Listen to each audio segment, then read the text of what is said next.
The road to Money in the Bank becoming much more clear tonight. We also had a major return, and no, I'm not talking about John Cena. I'm talking about somebody else. So right now, we're going to have the Raw After Show. You're tuning into the destination for TV superfan discussion, AFTERBUZZ TV. And now, let the buzz begin.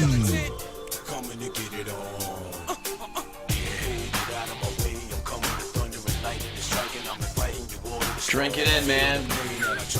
Drink it in. Now you gotta really dry it out. Ooh, drink it in, man. Where's the lights? Where's the light flickerings? We need the light We gotta flickerings. get some lights going. There we go. Yeah. Now it's a tag team match. Let me holla at you, players. Welcome to the Monday Night Raw After Show right here at AFTERBUZZ TV. Boy, did we get a surprise that we weren't quite ready for it. You knew we were thrilled with it. Oh, yes. We all happy about this. Let's just get right into it. Oh, that music, just keep playing it. Keep playing it. It's so good. All right, here we go. I am at Jonny Loquasto on the Twitter. That man right there, see him every single week on Championship Wrestling from Hollywood. He is the first and only progenitor of hyper optimism. Find him on Twitter at Ty Matthews PMA. He's Ty Matthews. What a do, nephew. Right there. I'm with you on that. Just throw everything up in the air. Don't need no coasters. I don't need this. Don't need no coasters. We don't need it. I need my coaster. You know Okay, what? you need your coaster. Teddy Long's back. Money in the Bank's getting closer and closer. We don't need coasters because it is a party. That's right. We don't care about no rings on the wooden furniture. Who cares? We got it. And also sitting next to Ty Matthews, she's got some swag on. She's Ooh, got, yeah. is that purple or dark blue? It's purple. She's got purple lipstick on. I don't know if you're about to fight some vampires or... You know? Actually, I was inspired by the Sailor Moon episode that I will be covering later There you at go. 10 here Get at it. AfterBuzz. Sailor Get Moon it. Crystal. Good, so Sailor It's Moon- Mistress 9. Sailor Moon, she fights vampires, I think. Is that show? Yeah, her Right. best friend's Willow. Yeah. And there's Xander in there. Oh, no, wait, this is Buffy. Oh, okay. Oh, That's Johnny. close. I don't know who the hell Willow is either. I just went with it. You know. Yes, Andy. I have no idea. All right, she's a very funny actress and improviser, and of course the host of the Sailor Moon Show. Find her on Twitter at Markeia McCarty, because she's Markeia McCarty. Hey, yeah, you can find me on Twitter at Markeia McCarty, MarkeiaMcCarty. Yeah, that's right. Yeah. So here's the deal, guys. We got some stuff to talk about. We got Money in the Bank less than 2 weeks away. Yeah, we do. There's some fun things that happened tonight. I don't know if you heard, but Teddy Long came back. Mm-hmm. So that's amazing. Absolutely. Yeah, We're you're all... glowing right now. Yeah, I'm a little sad to see how he went. Oh. Oh, we will get to that. I don't think that's the last we're going to see of Teddy Long. Hopefully. Let's hope not. Actually, you know what? We got to start from the beginning. I'm already jumping ahead. Jumping the gun. A little excited. Excited for TakeOver Wednesday. That's going to be great. I'm thrilled. Yeah. Thrilled for that. I'm rocking my A double shirt all week. I was going to say Aries and Nakamura. That That's right. is going to be lit. You know, I love you, something Nakamura, else. but I know what I'm going for. All right. Because no offense, Nakamura, you didn't go to the Middle East with me. You haven't jumped on compadres every single time I asked you. So I'm going A double all day. You know, that's fair. That's fair. Yeah, replenish your potassium, people. All right. Starting off, every Money in the Bank competitor sitting on top of the ladder, and this had some amazing moments, and then it had some moments where you're like, are they still supposed to be up there? Right. That's Yeah, exactly. it's just like they kind of forgot about them. They're like, oh, let's go back over to Yeah. them. No, I mean, okay. it was a bold choice to have them all on top of ladders. Like, I'm not. I don't know. I wasn't really sure why we needed that. I think they were just trying to change up the picture instead of just having them, you know. That's fair. That's fair. standing in the ring, I'm but- always down for switching things up. Yeah. You know. It was interesting. you It's know kind of like how- an interior designer that puts hay on your wall for wallpaper. Yeah. They're trying like- to get the feng shui of Raw Yeah. lined up. Well, you know how some matches, I wish matches would have a time limit again. Sure. I kind of wish that ladder thing had a bit of a time limit. Like they had to rush and get everything in Right. just to make sure. Right. I did enjoy Kevin Owens on the mic though. That was he's always fun. Jericho on the mic though during the segment was absolute gold. Apple. Appleton. Appleton. The Big Apple. Big Apple. That was killing me. Yeah. That was one of my favorites. We thought he was we thought he was Cranky Pops in the past. He has gone junior high Cranky Pops. Right. With his And insults. I never realized the chemistry between him and Sami Zayn. I think that's a really fun, like Sami Zayn as his straight man works really well. Not to mention Ambrose saying, "Look at how stupid you look at your legs crossed." Right. So much. Yeah, everyone's running their mouth at one point. KO, then Jericho, then Ambrose, then KO shuts it again. Ambrose makes references to Nation of Domination and Waylon Mercy. Kevin Owens does. I'm sorry, Kevin Owens does. My fault. And Jean-Pierre Lafitte. Oh, yeah. His fellow French-Canadian. There you go. Quebecois. There you go. Sami Zayn shuts him up and said he's going to pay it forward if he wins. Ambrose is like, all right, we get it. You guys are different. Makes fun of Jericho with his legs crossed. And then ADR just calls everyone gringos. Like, hey, shut up, white dudes. Yeah. It's enough. That's fair. Yeah. I mean, Barros. everybody was their own personality. Barros. You know, I mean, Zayn's like the ultimate underdog. Absolutely. You can't hate him. Right. And I do love, that Del Rio was just starting to call him Paperboy. Yeah. Like, it's very specific. Calls him a paper boy. I like it. Yeah. And then Jericho tells Cesaro to shut up after he gets a couple of seconds of mic time in, and but then Cesaro had a pretty good dig a little bit later on, like which Money in the Bank did you win? And he's like, first. Six. What was the sixth Sixth one? one. Where was the sixth one? Apple. Apple. Stupid Idiotsville. Right. Stupid idiots, Phil. And then Cesaro right in with the quickness. Oh, so your hometown. Right.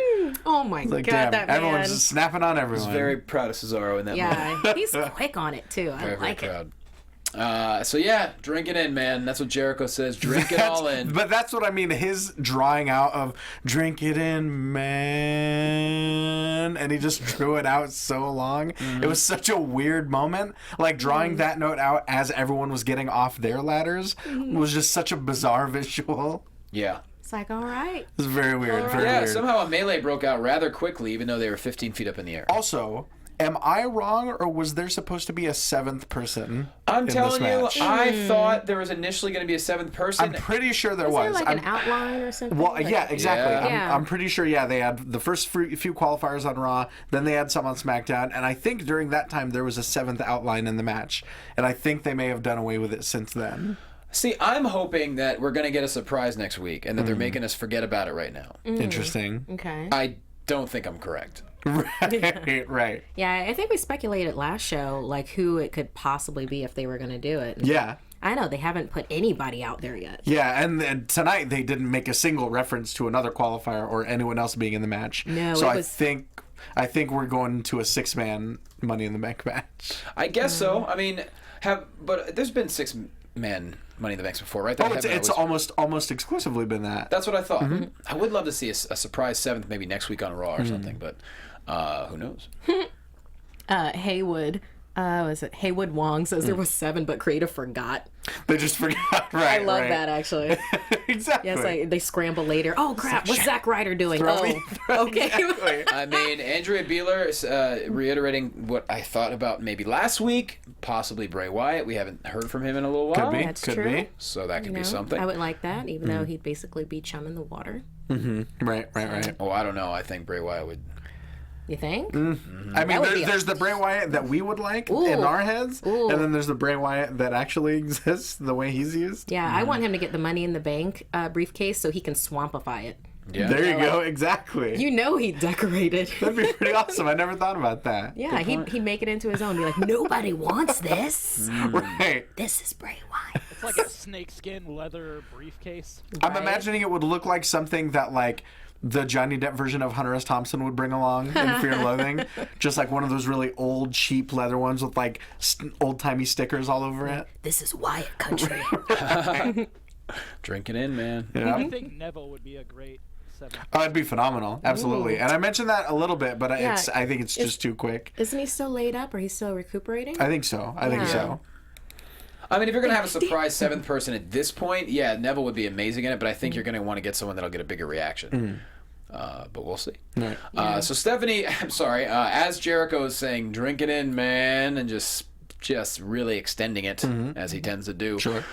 Well, some music hits that makes us collectively lose our minds. Jimbo, hit it.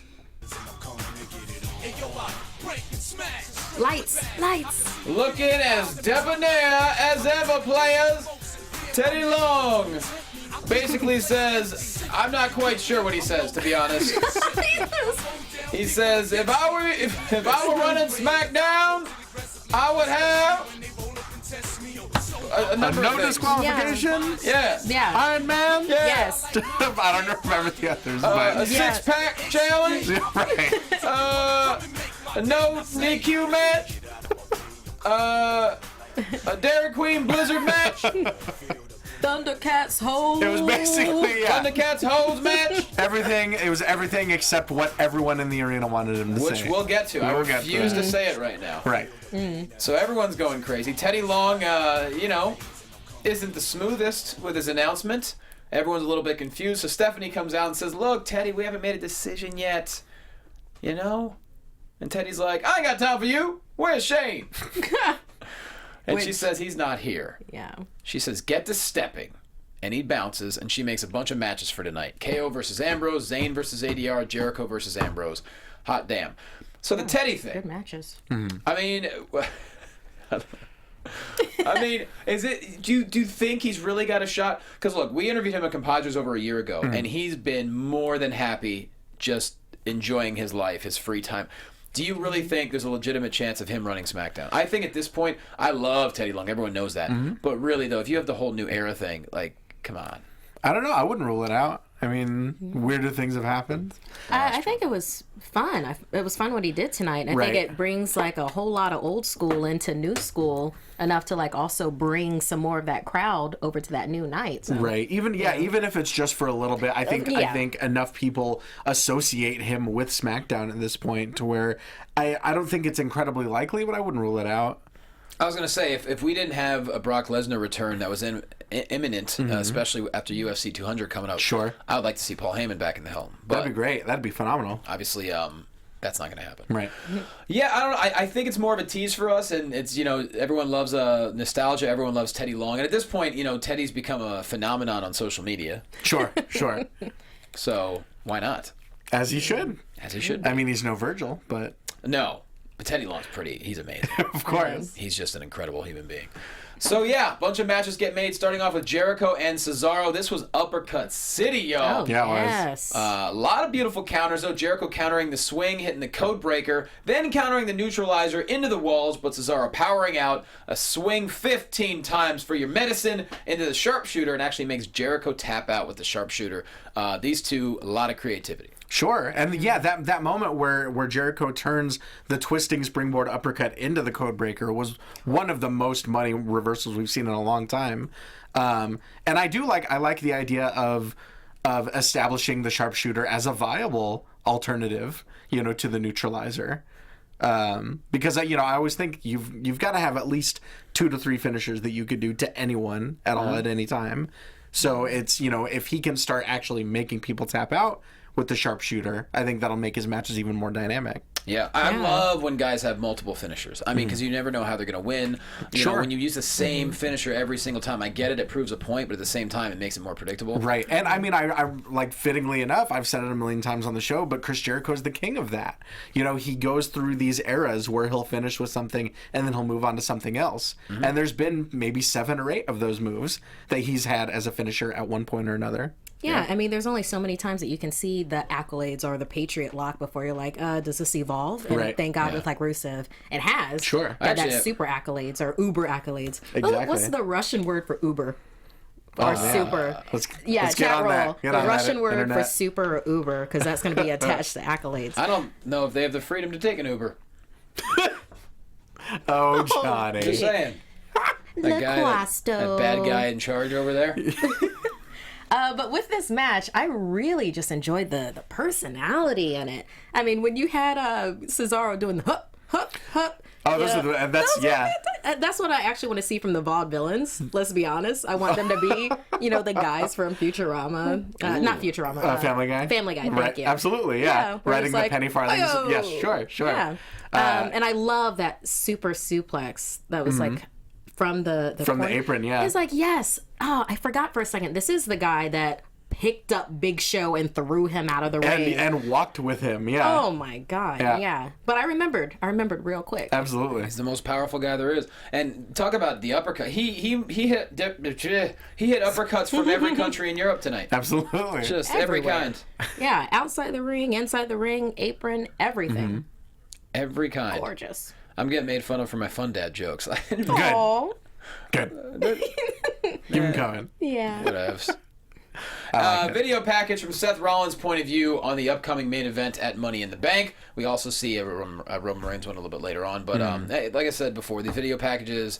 Well, and I think this one in particular was basically just like a passage from the 24 documentary that just premiered recently, which is goes without saying is phenomenal. Yeah, I mean, the editing department, WWE, we say it all the time, they should win awards every single year. They put together some amazing stuff. Yeah. Yeah, definitely. And this chronicled everything from the beginning of the Shield all the way to the injury, all the way to right now.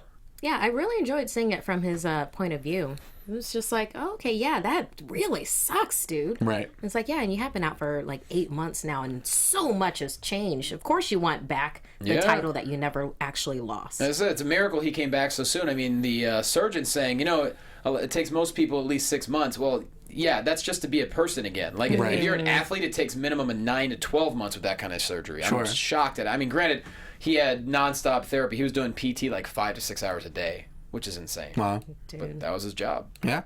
So. Yeah, he made that into his calling so he could go back to his real calling. Right. Sure did. Next, we have Lana in the ring. She brings out Rusev, and he's taking on the Oklahoma native, the hometown hero, Jack Swagger, with Titus on commentary. Oklahoma for all y'all up, down, down viewers. There you go. Him playing Madden against The Miz is absolutely something you need to watch right now. Like, it's incredible. What's so they good get about so into it. It's amazing. I will watch. Up, down, down is obviously something you guys should be watching. But yeah, seeing people's personalities outside the ring is one of the biggest draws. And just seeing how furious some of these guys get if they're losing their favorite game. I mean, look, Madden, that's an intense game. Sure. No, I don't want to lose in Madden. But yeah, not only do we have Rusev versus Swagger, but we've got the big deal Titus O'Neil on commentary. That's right. True. And this was a fun match. Swagger locks on the Patriot Lock early on. Rusev rolls away. Double clothesline outside the ring. That was gnarly. I was glad to see Jack Swagger. I mean, I remember him back when with like him and Zeb Coulter when they were heels. Sure. It was like USA, we the people is a bad thing to say. Right. And now obviously it isn't. But I was so disappointed that he went straight for the Patriot Lock. Near the beginning of the match because he used to do that all the time and it got on my nerves. And I wanted to see some more of the toolkit, that you're talking about. And I was disappointed. I was disappointed in that. I'm hoping that they do a rematch, And although I do really want Titus to be United States champion. I would love that. I would love to see that, like sure. that. But no, Rusev and Swagger, I really enjoyed the feud they had. Absolutely, they did have a good feud. Yeah, Swagger didn't want to give up. He just kept passing out. Right. That's right. Yeah, I remember that. He would not tap out. I had kind of forgotten about that program. Yeah, they did good stuff. Wouldn't tap out. He passed out. The double clothesline outside the ring. Wow. That was brutal. And I'm trying to remember. I want to say it was SummerSlam 2014. That was the heat of the Swagger Rusev feud. Okay, I think you're right. Sounds about right. Because I remember, because that was when Swagger came out with the military. And dude, being in the arena that night, it was like goosebumps when Swagger came out. That was like it's such a high point for him. And of course, Rusev ended up winning and went all the way to WrestleMania as U.S. champ. And came out in a tank.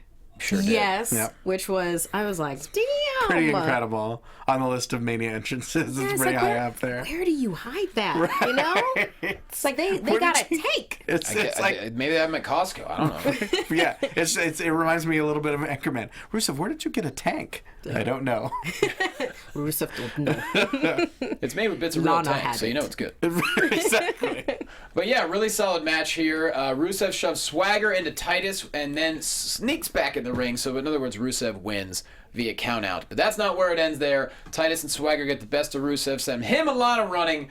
And so, I don't know, this might just be an Oklahoma thing with Jack Swagger being involved, but Titus and Rusev, I don't think it's an official match for Money in the Bank yet.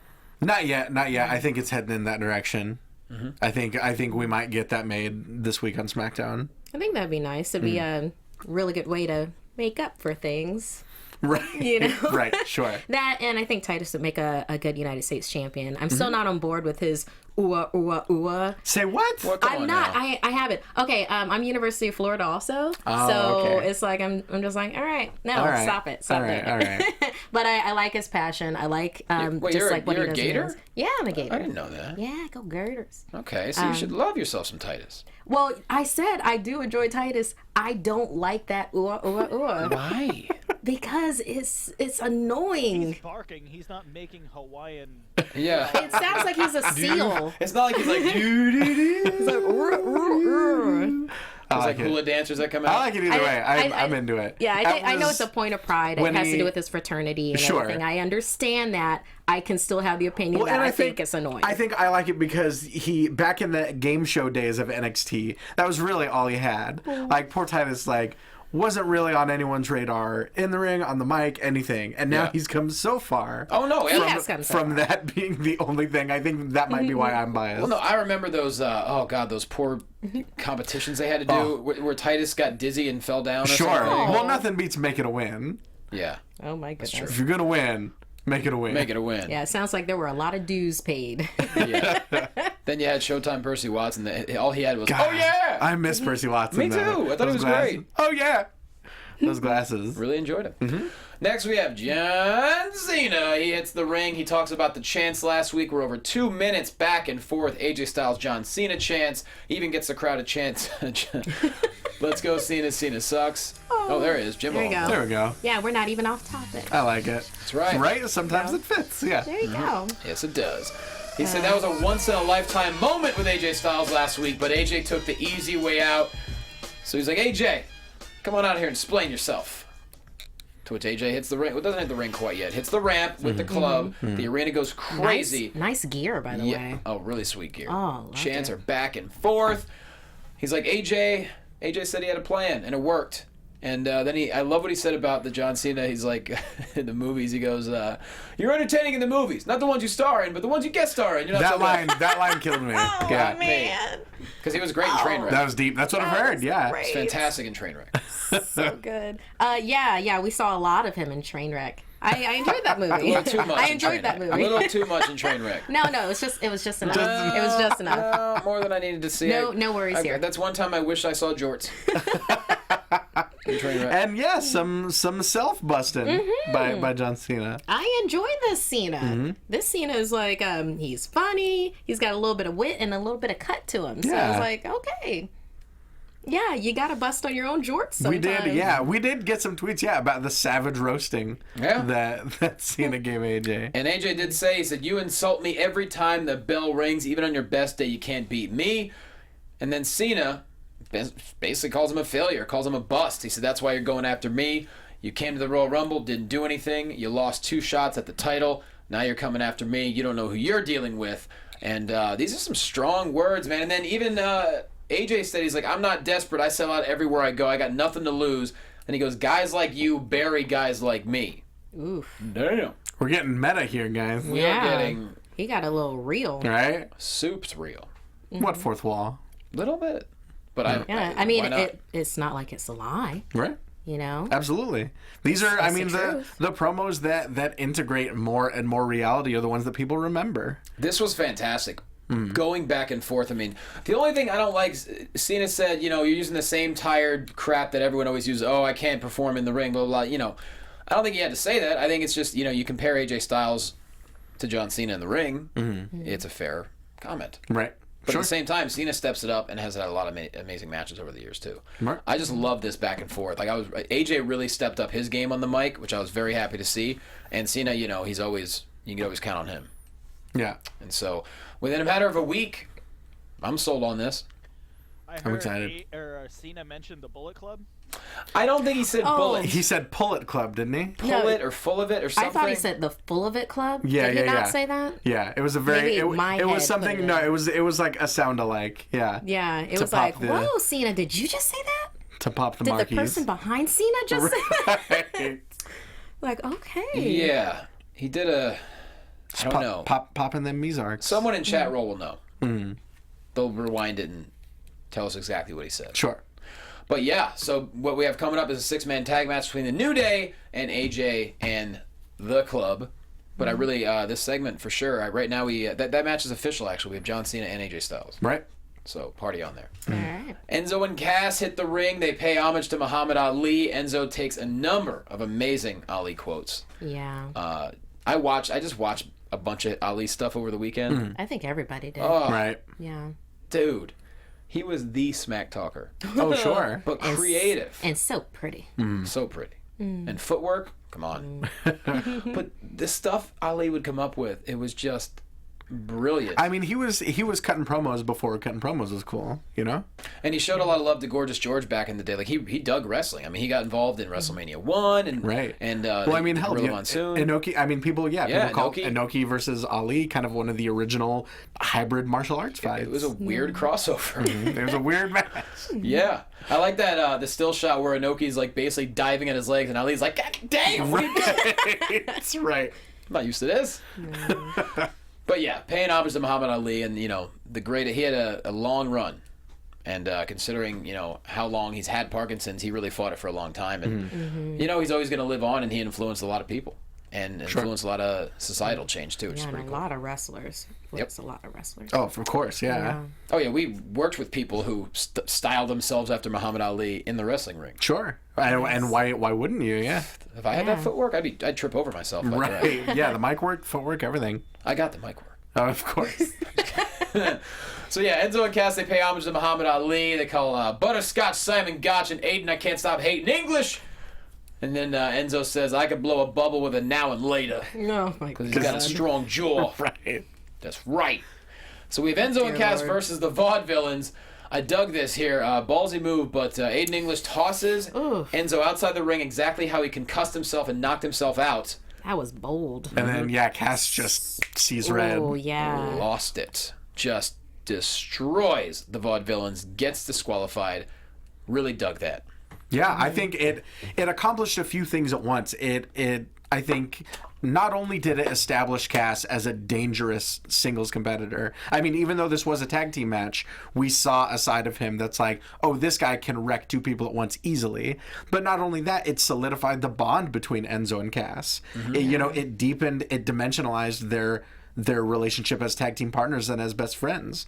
You know, the fact that Cass saw Aiden English deliberately trying to end Enzo's career, you know, theoretically, and then just murking him. Yeah. Yeah, I thought this was it was a super bold move, but also it was kind of like a catharsis. Right. Because it's like, okay, we got that out of the way. And not only ooh. right, not only did we see that exact same move and see it, you know, pulled off flawlessly, but even Enzo was making jokes about it on the mic. You know, he said, I don't remember that. Yeah, I don't remember. And I'll always remember, was it Simon as Butterscotch now? Well, that was the one he Butterscotch. Yeah, Butterscotch Scotch. Oh, man. But yeah, Big Cass slipped his leash, like, completely. It was awesome. Yeah, it was great. You kind of want to see that fury some more. Exactly, yeah. It's almost like Enzo's the one that's keeping him in check, and Enzo can be all crazy Right, and right. everything. You know? No. There we Sure. go. All right, moving on. Steph and Teddy backstage. She's like, Teddy, I have no idea how you got in here, or how you're still here, or how you even got out to the ring. And he said, dollar, dollar, dollar, holla. Yeah, apparently you could pay off security guys. You know. Yeah. figure. How else do people keep on getting into the building? I guess so. But real quick, I want to give a shout out to Claire Bowie. Oh, yeah. Hey, girl. Yeah, happy birthday on One of Thursday. our loyal fans. Happy yeah. birthday. Yeah, And she's gonna always eat cake making for you. cool Lego Such sets for us. amazing little Lego figures. I love them. She made a Teddy Long one today. She did. too. Oh, yes. I got to see that. She made a compadres one last week. We appreciate that. For some reason, every Lego person she makes of me, I'm wearing a T-shirt with John Arbuckle on it from Garfield. Oh, because he's fun, Dad. He's not a dad. He owns a cat that talks. He's a pet dad. He's a pet dad. But I've never really said much about John Arbuckle before. That's hysterical. But yeah, so every single Lego thing of me, I'm wearing. It's like a cut-off tee with a John Arbuckle head. I've never noticed that. That's amazing. So I'm about to go change. It's like my change the oil T-shirt that I'm wearing in every You're Lego. Sure. I don't know. Just Dad in sweats in it. That's it. That's it. So that's me. But yeah, we love you, Claire Bowie. Happy birthday. Was it this past Thursday or coming It's up? this upcoming Thursday. Wonderful. There we go. Do it big. Well, see, we're the first person to say happy birthday. Everyone in chat roll, tell Claire we said happy birthday. All right. So yes, he gives an idea. He's like, look, if I was still running SmackDown, I would make a match for Money in the Bank. It would be a 4-way tag team match.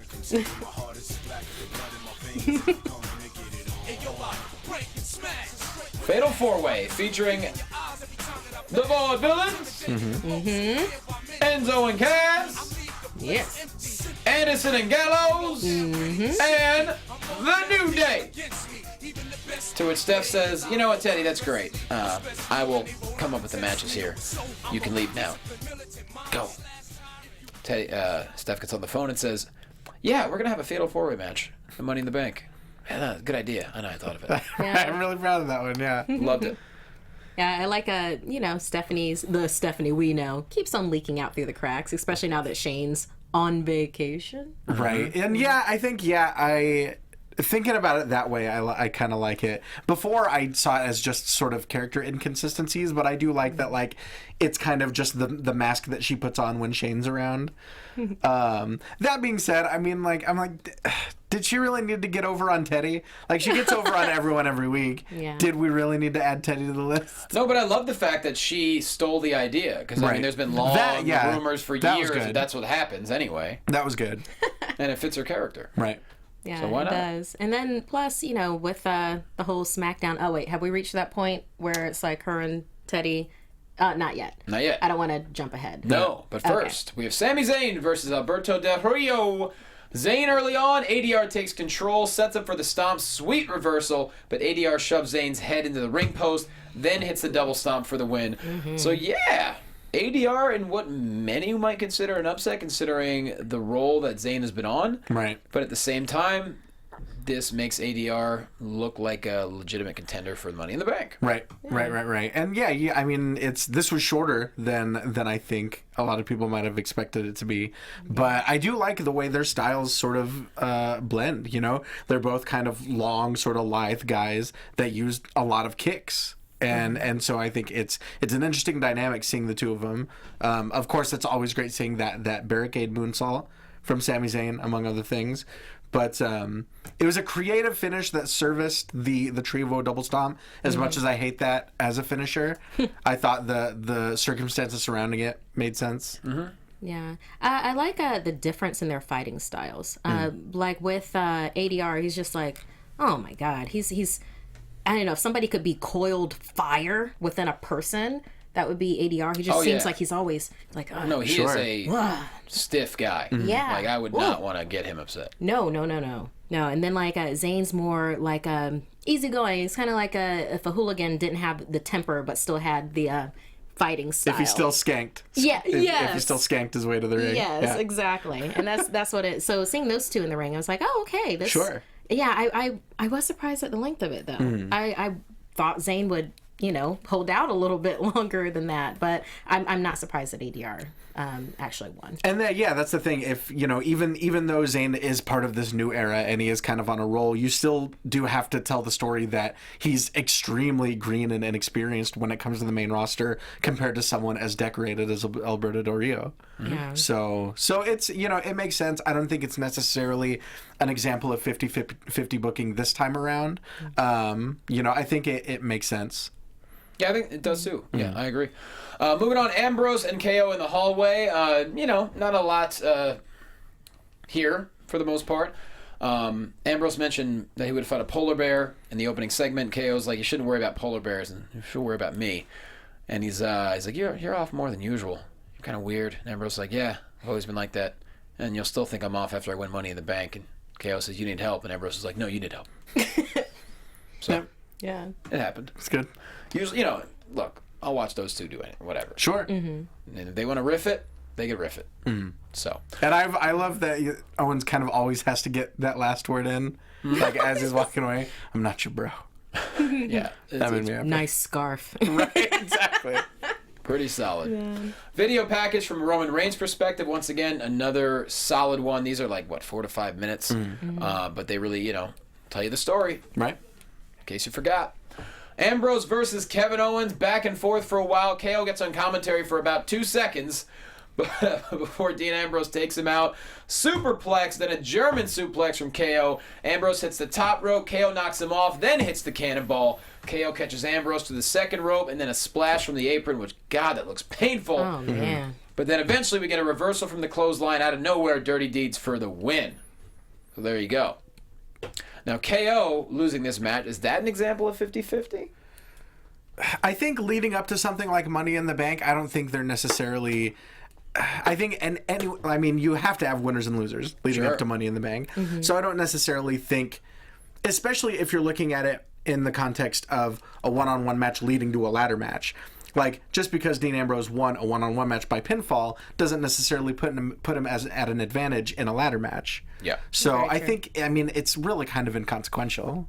Yeah, I like the matchups tonight because it's not the usual matchups that it feels like we've been getting. Right. So, but also ultimately, it's more of like, hey, you're gonna get to learn about this guy in the ring, ahead of time. But this doesn't really mean anything. Right.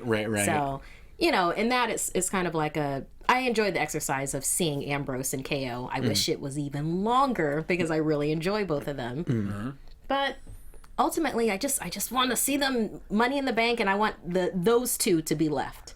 I want it to be between the two of them. Entirely possible. I really want that. Don't forget, though, Sami Zayn also hates Kevin Owens. I know, and it would be a good idea for Zayn to have. And But they that's also hate the Jericho. thing. I think like Sami Zayn and Kevin Owens' blood feud, I think is going to, in a weird way, and not necessarily in a bad way, I think that's going to kind of handcuff them from winning these, significant matches.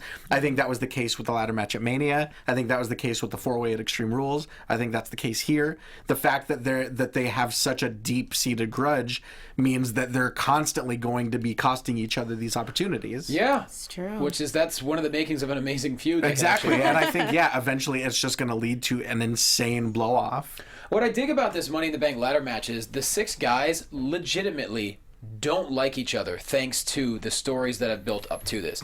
Jericho hates everybody. Everybody hates Jericho because he has been a master these past number of months with his character. Right. Reinventing himself once again into what? I'm not quite sure what it is, but it's amazing. Yeah, but Cranky Pops. Cranky Pops. We all hate Cranky Pops. We know KO and Sami Zayn hate each other. We know Ambrose and Jericho hate each other. We know everyone is kind of afraid of Cesaro because he's just a genetic freak who can do everything. And then ADR is the one who thinks he's better than everybody. And in general, everyone hates ADR. Right. Yeah. So I really dig the fact that none of these guys really like each other. Exactly, yeah. If you've got a multi-man match, you should be able to chart out like a spider web of just like this guy hates this guy hates this guy, and this guy, but this guy hates this guy. Just like Walking in the spider webs? yeah, you know. Oh, Leave a message and I'll call you back. Loquasto. Timely round That's a very... on the Raw Yeah, After I Show. love it. I'm a big No Doubt fan, so. Oh, that's, hey, that's one of my favorite albums. I for own sure. their discography, so. No doubt. God damn it. Man. So at that point, Ambrose grabs a ladder, climbs up. It took a second. It took me a second.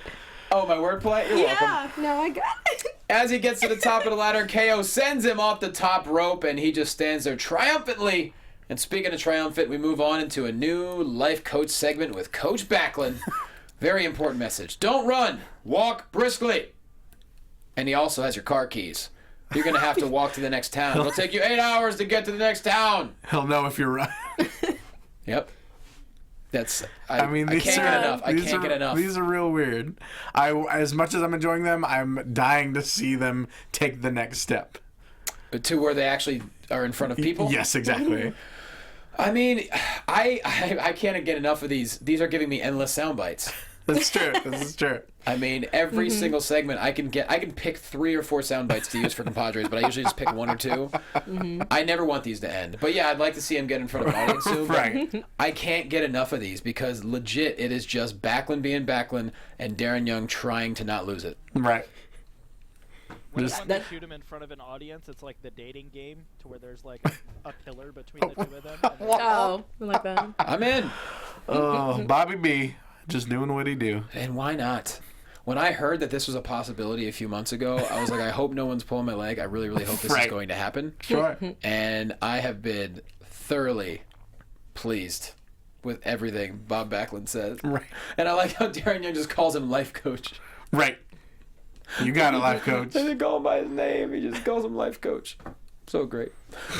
Dana Brooke and Charlotte in the ring. Charlotte begins to apologize to her dad. She goes, look, I meant you were dead to me professionally, not personally. Well, that clears it up, gang. I wish that they hadn't done this. Right, exactly. I really wish that they hadn't. Exactly. Let right there her with be you. a heel. Yeah, there's Let no her reason. be hated. Yeah, like she's your number one top heel. Why would you need to backpedal and like try and humanize her still? Don't do that. We want to hate her. That was perfect. You had all those wrestlers chiming in, so you could kind of see both sides of it. And she spit some truth while she was in the ring, along with saying it in a really bad way and airing family laundry, which you don't do. Sure. But it was like that was fine. That was a good note. What was this? I am wondering about that. Like, they didn't get that much criticism for what they did with Flair, because obviously he was okay with it. I heard they got a ton of heat from Indian fans.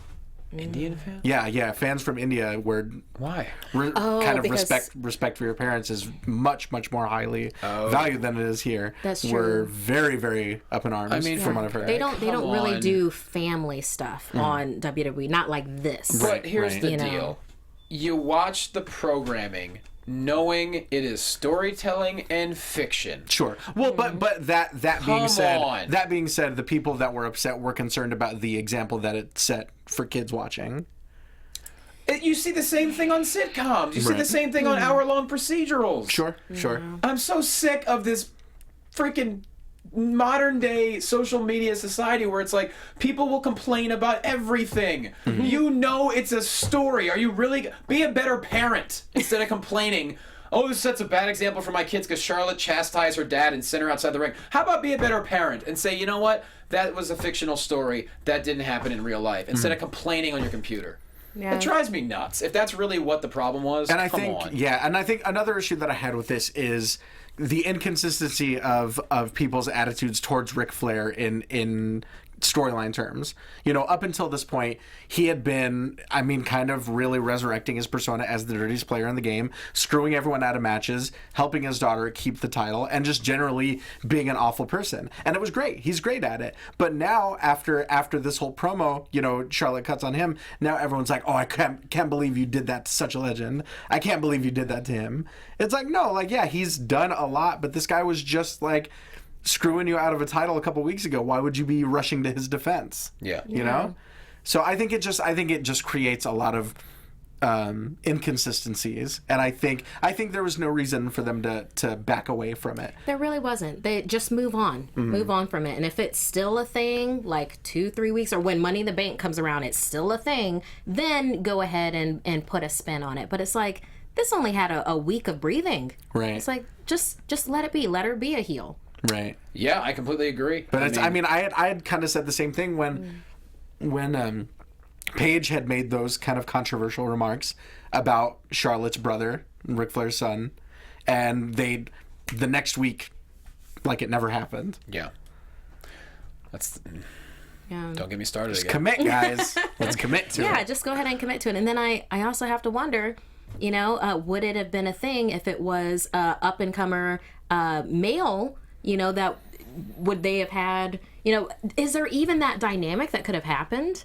I think the dynamic of a father and his daughter is specific to this story. Yeah. I think a lot would have been changed if the genders were no changed. son and mother thing that could be happening with WWE. Right. No, a bunch of stuff happens here. A lot of talking back and forth. Natalya and Becky Lynch hit the ring. They're not buying it. Charlotte calls the Harts a train wreck of a family. Becky calls Charlotte a harpy and a banshee. I'm assuming those are insults for... I don't know what they mean exactly, but they're... Harpy and Banshee just means like you're screaming a lot. I figured. Yeah. Like one of the harpies, like of legend. You know, they were great winged women that were kind of like these creatures, long talons and screeching noises. Boom. Love it. Charlotte calls Dana her protege, and they try to convince Dana to leave Charlotte's side. She starts to tease it, then attacks Natty. They both beat up Natty and Becky Lynch and stand tall at the end. So... what do you think? I mean, this to me says at Money in the Bank we're gonna have a title match. Or I think we're gonna have a tag team match. Yeah. Well, there's only one man that can make that decision. Of course. But that's okay. We're not there yet. Not yet. Yeah. I was a little bit surprised that it was a little bit of a beatdown. I thought it was just going to be a smack talker, if only because of the shoes. Those shoes were weapons. I thought there would be a broken ankle. Sure. Right. Yeah, like you saw Dana got hers off real quick, but I was like, oh my God, how's Charlotte gonna, are those like some boot things? Man, it was like they were gonna strike oil as they were walking. Yo, I don't. Heels frighten me, man. Especially those heels. They be weapons.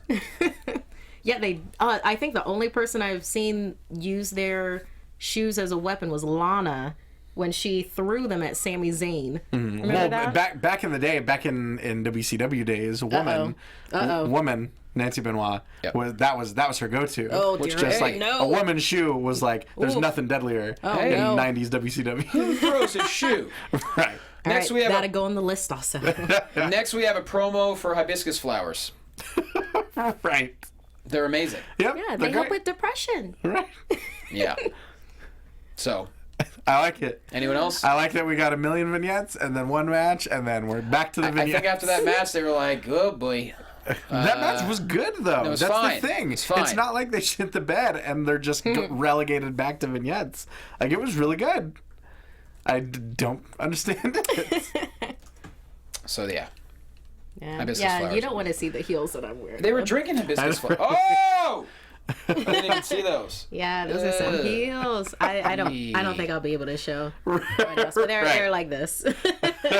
Yeah. I'm wearing some boots. So, they were even drinking hibiscus. I guess you could do that in Puerto Rico.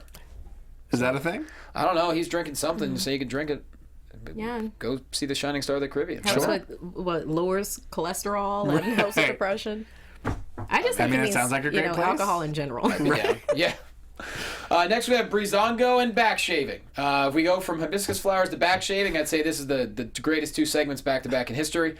That was amazing. I loved it so much. I love that these two are like Zoolander 3 and 4. That's exactly right. Their chemistry together is so my good. God. Right? That was so funny. Wow, it's a known fact that when you don't have your body hair, it makes your muscles pop. Makes them arrow gigantic. Arrow Gigantic is incredible. Oh no. Which I was really happy with that. I love these two. I mean, they, they're utilizing. It's almost like when we talked about Sandow, when before he became the Miz's stunt double, when he was coming out and he was just dressing up as different people. A lot of people thought it was like an insult. He's like, no, he's making the most of his TV time and he's getting over. Sure. This is to me what Breezango is doing. I think. Hey, I thought it was great. It's a fun niche for them to play with. Definitely. It really is. And we also love us some Golden Truth. Of course. There we go. To which they come out, you think it's going to be a tag team match, but it's not. It's actually Tyler Breeze versus R-Truth. But we get a quick disqualification, I guess, or no contest. Yeah. Then Teddy Long comes out again. And he says, this is why I should run SmackDown. My solution would be a tag team match. Oh, so much Teddy. Oh, Teddy. So much Teddy. We get to enjoy it for a few short but beautiful seconds before security escorts him out. And then backstage, we see Stephanie walk up to him and say, you know what? That's enough. I let you have your fun, but we're not going to have some old, pathetic person who doesn't make sense and is a total fool run SmackDown. They want someone smart and young and intelligent, and it's not Shane. It's going to be me. So is that a final decision? I mean, I'll be interested to see what Shane has to say about it when he comes back. Yeah, I'd be surprised if it wasn't Shane that actually ends up at that night.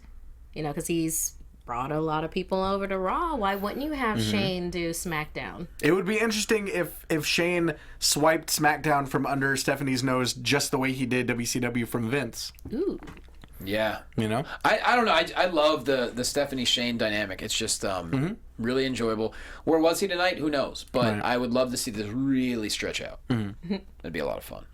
Let's get to the main event. We got the Club versus the New Day. New Day almost sings the Mickey Mouse Club song, but you can't because of copyrights. After what happened after they sang Alicia Keys, they know.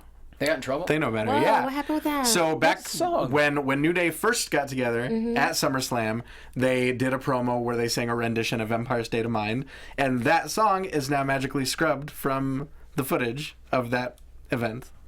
Well, okay. Right. Oh So, my God. they know. Yeah. They know. Right. So yeah, a brawl begins. A lot of stuff happens here. Styles clash to Xavier Woods outside the ring before Beautiful. the match starts. And then Big E hits a splash to Anderson on the apron, which was sick. That was God. my favorite. Between the height that he gets on that splash and the sound that it makes consistently every time, it's one of the most impressive moves. Man. Yeah. Just phenomenal. A lot of chaos all throughout the match. And finally, Styles hits the forearm on Kofi for the win. They destroy Big E afterwards. Then John Cena makes a save. Kofi with a shot, then a big ending, then an attitude adjustment. An attitude adjustment. There you go. From Cena. So yeah, the club wins the match, but Cena and New Day stand tall. Like I said, in a matter of a week, they made this very, very interesting. AJ versus Cena. Right? I mean, It's they keep saying it, but it is. It's a dream match. Tonight we had nothing with Rollins and Reigns. I imagine there's gonna be, Just the video packages. I would think something on SmackDown, but like, does Cena and AJ become the main event? Money in the Bank. Oh, No, definitely no, not. they can't. I That's think impossible. I think it might be. God, I don't know. I'm thinking maybe it might be Money in the Bank, then AJ Cena, and then Rollins Reigns. Yeah. Yeah, But who knows? let's not forget about them. Right. Yeah. Yeah. Yeah, I think that'll still be. I think we'll still be seeing the big dog in the main event. The guy. Yeah. And you know what? SmackDown, I think, is going to have something involving Rollins or Reigns. Because obviously they want to make SmackDown as relevant as possible prior to the switch to going live. So, Right. I mean, I don't know. I don't think because this wasn't the go home show, right? No, isn't like New. 2 No, 2 weeks. so I June think 19th. I don't think we'll see anything with Rollins and Reigns on SmackDown. Yeah. I think as much as I hate to say it, I think SmackDown is still going to be the B show. No, I mean, for sure. But it's going to be cool having it live, and it is going to be a lot more relevant. And as far as, like, as far as you get everything you need really in just those 2 days, and it Right. gives you the whole rest of the week. Maybe they'll come up with a different kind of programming for the network for people to watch. Well, and I mean, not to get into too much of an NXT tangent, but with this takeover being called The End, what do you think that does with being Raw on Monday, SmackDown on Tuesday, NXT on Wednesday? Do you think we might see like a day switch for NXT to kind of break up the week? I'd be okay with Like it. to Thursday? Maybe. My only Thursday or concern Friday? about SmackDown and Raw only being a day apart. So right now, obviously, we know they tape SmackDown on Tuesdays, but you have Raw Monday and technically Thursday. So storyline-wise, it gives you that 3-day period. My only concern is, say someone gets the bejesus beat out of him on Raw.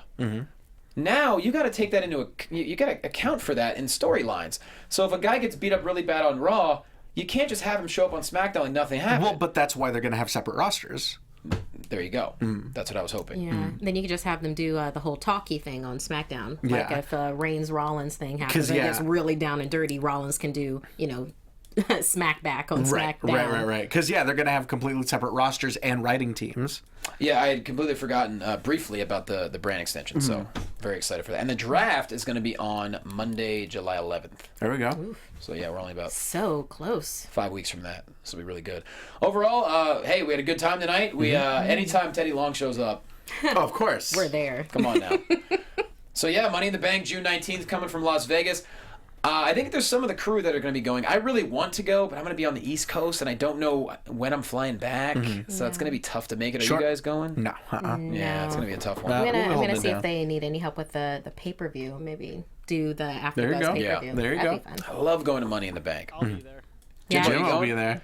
I do want to go. It's going to be tough, though, travel-wise. But with that said, I hope you enjoyed the after show right here. I think it's time we just put ourselves over. Tom Matthews, go. Of course, as always, y'all can find me on Twitter, on Instagram, at Ty Matthews PMA, as well as various other after shows, including Houdini and Doyle tonight, American Ninja Warrior on Wednesdays, American Grit, the season finale of which is this Thursday, and of course, Lucha Underground with my man Jimbo Slice, who's on the ones and twos as we speak. And of course, as always, make sure to check out Championship Wrestling from Hollywood, Yeah. Saturdays, 4 p.m., KDOC, U2 America, Patreon, Fight TV. Check those local And listings. this Tuesday, there's a taping. This Sunday, there's a taping. This Sunday, there is. If you're in SoCal, go to the Ocean View Pavilion in Port Hueneme. It's free. It's completely free. 3 p.m. Go watch some indie wrestling. Markeia. You can find me on Twitter and Instagram at Markeia McCarty. Snapchat is Darth Thinmints. I like to Snapchat some of the behind the scenes here so you can see that. And if you like live comedy, on Tuesday, tomorrow, I'm a part of Big Yellow Taxi. It's Taxi Cab Confessions meets improv, and that's at Pack Theater in Hollywood at 8 p.m. And that is a free show. It's pay what you can, part of Pack Theater. And then on the 18th, I'm playing with my girls Essence Improv. That is all black females doing comedy at Impro Studio, also in Hollywood. That is a $5 show, and both of those will be on my Twitter, so check that out. Boomtown. Speaking of comedy, a lot of good stuff coming up. I am at Loquasto on Twitter. First off, you may not have heard, but last week we announced the Wrestling of Padres Slamcast is moving to Fox Sports, y'all. Yes. Oh, thanks, Jimbo. Our first episode is going to be June 29th with Fox Sports, but if you're not already on board with Fox Sports, you got to listen in. Last week we had Kathy Kelly on, we had Austin Aries on, we have great guests every week. We have an amazing show, so please follow at Wrestling Buds and just join us. We want to make this move as big as we possibly can for Fox Sports. Comedy, I'm going back east. Let's see, this Friday, June 10th, I'm doing 3 different spots in New York City. If you're in New York City, hit me up. I'll tell you where they are. Wednesday, June 15th, I'm headlining back home in Bethlehem, Pennsylvania. Please come see me. Friday, June 17th, I'm headlining a show in Pittsburgh. So if you're in Pittsburgh, come out to the Comedy Arcade. And that's all I can remember right now. So go to jlocomedy.com, at Loquasto. And with that said, we love you guys. We'll see you next week. From executive producers Maria Menounos, Kevin Undergaro, Phil Svitek, and the entire AfterBuzz TV staff, we would like to thank you for listening to the AfterBuzz TV network. To watch or listen to other after shows and post comments or questions, be sure to visit AfterBuzzTV.com. I'm Sir Richard Wentworth, and this has been a presentation of AfterBuzz TV. Buzz you later. The views expressed herein are those of the hosts only and do not necessarily reflect the views of AfterBuzz TV or its owners or principals.